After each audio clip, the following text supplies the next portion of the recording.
যদি মানুষ আপনাকে ভালোবাসে, মানুষ আপনাকে শ্রদ্ধা করে, সম্মান করে, তো মানুষের ভালোবাসার অর্থই হচ্ছে আল্লাহ নিজে আপনাকে ভালোবাসেন। সুবহানাল্লাহ পড়বেন না আপনারা?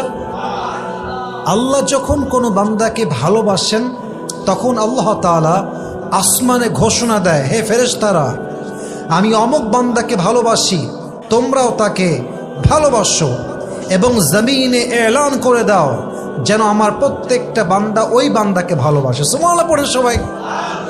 এখানে ভালোবাসা বলতে মুমিন বান্দার ভালোবাসা বোঝানো হয়েছে, কারণ অনেক কাফেরকেও তো মানুষরা ভালোবাসে।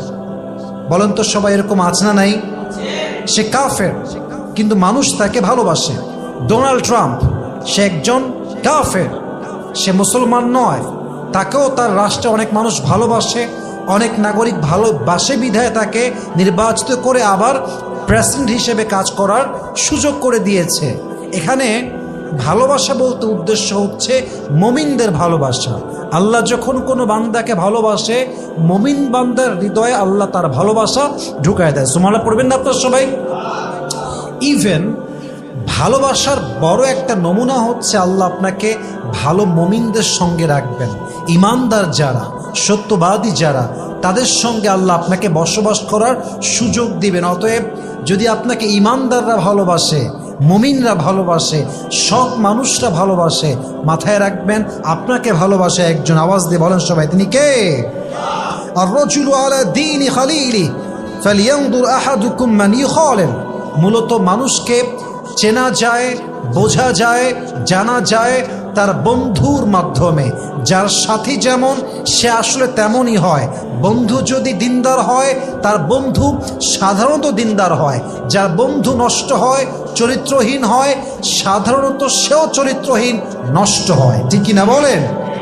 অতএব যদি আপনার বন্ধু দিনদার হয়, আপনাকে দিনদার মানুষরা ভালোবাসে, ইমানদার মানুষরা আপনাকে ভালোবাসে, তাহলে বুঝতে হবে আপনার এই ভালোবাসা মানুষের হৃদয়ে ঢুকিয়ে দিয়েছে একজন, তিনি কে? 2 নাম্বার, যদি আল্লাহ আপনাকে ভালোবাসেন তাহলে আল্লাহ আপনাকে বিপদের সময় ধৈর্যের শক্তি দিবেন। যদি আপনি বিপদে স্থির থাকতে পারেন, কষ্টের সময় ধৈর্যশীল হতে পারেন, বুঝবেন এটা আল্লাহর ভালোবাসার সবচেয়ে বড় একটা নমুনা। আইয়ুব আলাইহিস সালাতু ওয়াস সালাম 12 বছর, কোথাও আসছে 18 বছর যাবত অসুস্থ ছিলেন, কষ্ট, বিপদ, বাট এই পুরো এন্টায়ার টাইমে উনি একটা মুহূর্তের জন্য কমপ্লেন করেন নাই যে আল্লাহ এই কষ্ট আমার উপরে কেন। হি ওয়াজ রিয়েলি পেশেন্ট, ধৈর্যশীল ছিলেন, কারণ আইয়ুবকে ভালোবাসার জন্য তার হৃদয়ে ধৈর্য দিয়েছে একজন, তিনি কে? আম্মা জান আয়েশা রাদিয়াল্লাহু তাআলা আনহা। এমন একজন পুত পবিত্র নারীর উপরে জিনার মতো একটা মিথ্যা ব্লেম আসছে, তিনি ভেঙে পড়েন নাই, তিনি আশাহত হয়ে যান নাই, তিনি অস্থির হয়ে যান নাই, ধৈর্যহীন হয়ে যান নাই, ধৈর্যশীল ছিলেন। এটাই প্রমাণ আল্লাহ যাকে ভালোবাসে তার কষ্টের মুহূর্তে আল্লাহ তাকে ধৈর্যের মতো শক্তি দান করে। সুবহানাল্লাহ পড়ে সবাই। খাদিজা রাদিয়াল্লাহু তাআলা আনহা, নবীকে বিয়ে করার পরে একটা সময় আসলো চতুর্পাশ থেকে বয়কট করে দেওয়া হলো, ধন সম্পদ সব শেষ হয়ে গেল। এমন একটা অবস্থা আসলো, জাস্ট একটা চাদর ছাড়া বাড়িতে আর কোনো সম্পদ বাকি ছিল না। উনি চাইলে ওই সময়ে অস্থির হতে পারতেন, উনি সেই সময়ে হতাশ হতে পারতেন।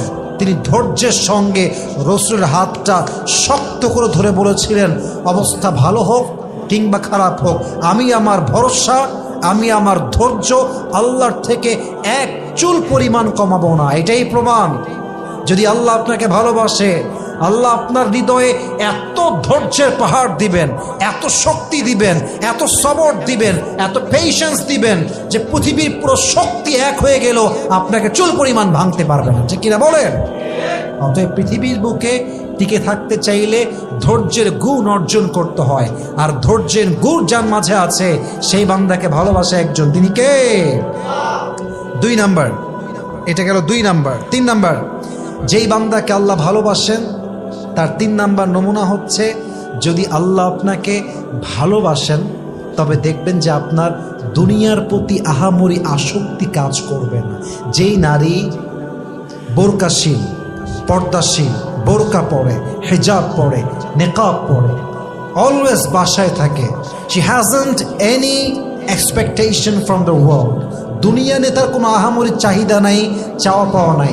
যেই যুবক 5 ওয়াক্ত নামাজ পড়ে, রোজা রাখে, তাহাজ্জুদ পড়ে, প্রত্যেক দিন 5 ওয়াক্ত নামাজ বা জামাত আদায় করে, টুপি পরে, দাড়ি রাখে, সুন্নতি লেবাস পরিধান করে, দুনিয়ার প্রতি তার কোনো চাহিদা নাই, বুঝতে হবে দুনিয়ার প্রতি অ্যাট্রাকটিভ না হওয়াটাই আল্লাহর ভালোবাসা অর্জন করার সবচেয়ে বড় নমুনা। সুবহানাল্লাহ পড়ে সবাই।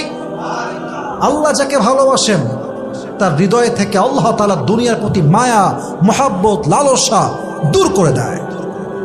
কাফেররা যখন মুহাম্মদুর রাসূলুল্লাহ সাল্লাল্লাহু আলাইহি ওয়াসাল্লামকে প্রস্তাব দিয়েছিল, নারী দেব, টাকা দেব, ক্ষমতার চেয়ারে বসিয়ে দেব, এই হচ্ছে আমাদের 3 দাবি, 3 দফা, দুনিয়া তোমার নামে লিখে দিব। আল্লাহর হাবিবের জবাব ছিল একটা, লাউ দাউ আশ-শামসা ফি ইয়ামিনি ওয়াল কমারা ইয়াসারি, তুমি যদি আমার ডান হাতে সূর্য এনে দাও, বাম হাতে চাঁদ এনে দাও, তবুও তুমি আমাকে ইমানের পথ থেকে, ইমানের রাস্তার থেকে এক চুল পরিমাণ পিছুপা করতে পারবা না। ঠিক কিনা বলেন? ওনার হৃদয়ে দুনিয়ার প্রতি ভালোবাসা থাকতো, উনি এই প্রস্তাবকে কখনো রিজেক্ট করতে পারতেন না। সো এই প্রস্তাবটা রিজেক্ট করার মানেই হচ্ছে আল্লাহ নবীর হৃদয়ে সেই শক্তি দিয়েছেন, দুনিয়ার প্রতি তিনি আসক্ত ছিলেন না। কারণ আল্লাহ যাকে ভালোবাসেন সে বান্দা দুনিয়ামুখী হয় না, সে বান্দা পরকালমুখী হয়। ঠিক কিনা?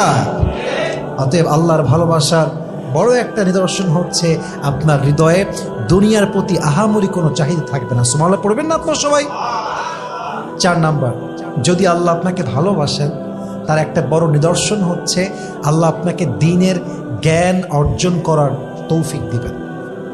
আল্লাহ তাআলা আপনাকে দ্বীনের জ্ঞান এমনভাবে শেখার তৌফিক দিবেন যেই জ্ঞান আপনার জান্নাতে যাওয়ার জন্য ওয়াসিলা হয়ে কাজ করবে। সুবহানাল্লাহ পড়বেন না আপনার সবাই? আল্লাহু আকবার, কত সুন্দর হাদিস, কত সুন্দর কথা।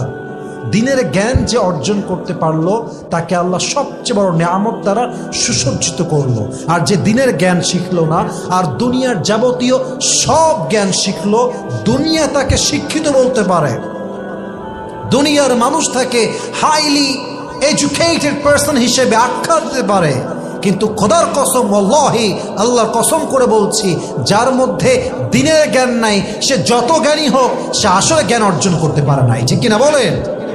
আল্লাহর ভালোবাসার বড় একটা নিদর্শন হচ্ছে যে আল্লাহ তাআলা আপনাকে দ্বীনের জ্ঞান অর্জন করার তৌফিক দিবেন এবং আপনাকে সে পরিবেশে রাখবেন যেন আপনি দ্বীনের জ্ঞান শিখতে পারেন।